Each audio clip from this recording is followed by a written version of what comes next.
Hello, my name is Sean Copeland, Chairman and CEO of Regent Bank, and we're going to continue our business life cycle discussion today here on Regent Elevate. And again, the reason we're talking about this is because all businesses go through a cycle of life just like people do.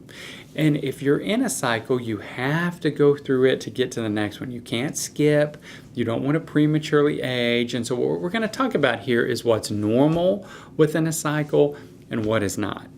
So today we're going to talk about adolescence, okay? So we've had courtship, the idea of the business. The business was born in infancy. We went through the go-go stage, which is almost like the terrible twos and toddler experience. And now we are moving into adolescence, which is really coming of age. And so what we want to talk about today is what does that look like? How do you get to adolescence? And then how do you get through adolescence to the ultimate stage, which is called prime? And we're going to talk about that next week. So adolescence is really a time for the organization to grow up. There are three big changes. Number one, we get serious about profitability, we get serious about infrastructure and controls, and we get serious about the institutional founder's leadership or lack thereof, one of the two. The organization is reborn. It's no longer a one-person show. A lot of people are contributing and providing guidance and input to the organization. Number three, the founder typically really hates this work. This is where all the creativity and all the fun, I can really relate to this. We're in adolescence right now as an organization. And so there are parts of it where you have systems and processes that limit what that founder can do and should do. But as the founder, sometimes it can be a little bit difficult and a little bit frustrating. A lot of times a founder will need to bring in a professional manager to take them to the next level.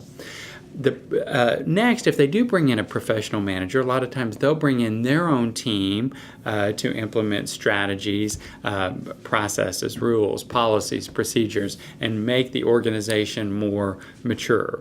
Now, there are some normal problems in adolescence, just like a teenager. Just think of the organization as being a teenager. One, everybody hates these changes.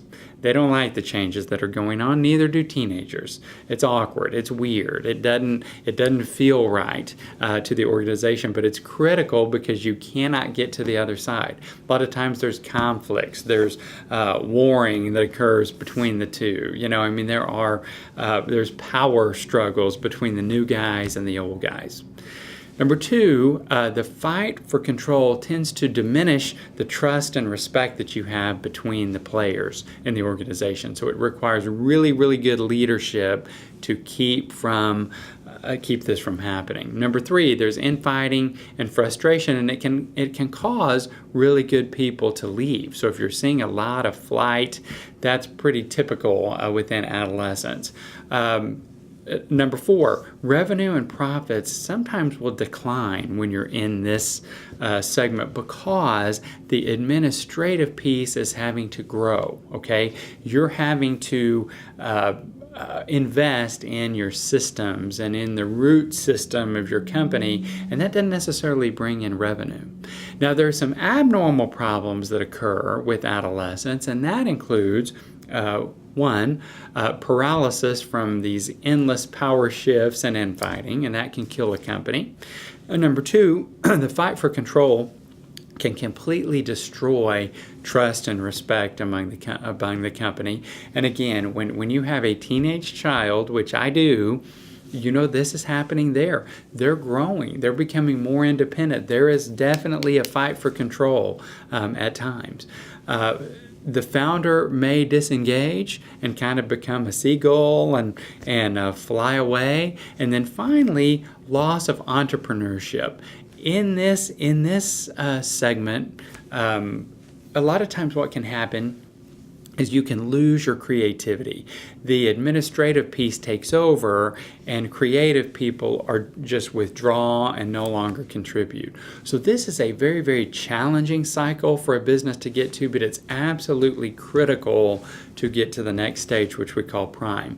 Now, as you think about the four aging factors of an adolescent company, number one, you're still high in production. You're focused on growing, selling, etc. you're now, for the first time, high in administration. So systems and processes are very important and play a very big role. You're still high in entrepreneurship, so you're still coming up with new ideas and new ways, but you're typically low in integration, which is really the culture piece. So your people aren't really engaged culturally. It's still, there's not the why behind what you're doing. You're still kind of trying to make money to survive. So if you're an adolescent company, this is all very normal, what we're talking about. We just want you to understand that. And you'll fight through adolescence to get to prime, which is where we want to be, and we'll talk about that next week. Thank you so much. If you want more information on this topic, I encourage you to go to the Adizes website, ADIZES.com. They're an amazing organization, and they created and teach this content very, very well to companies all over the country. Thank you for joining us, and we'll see you next week.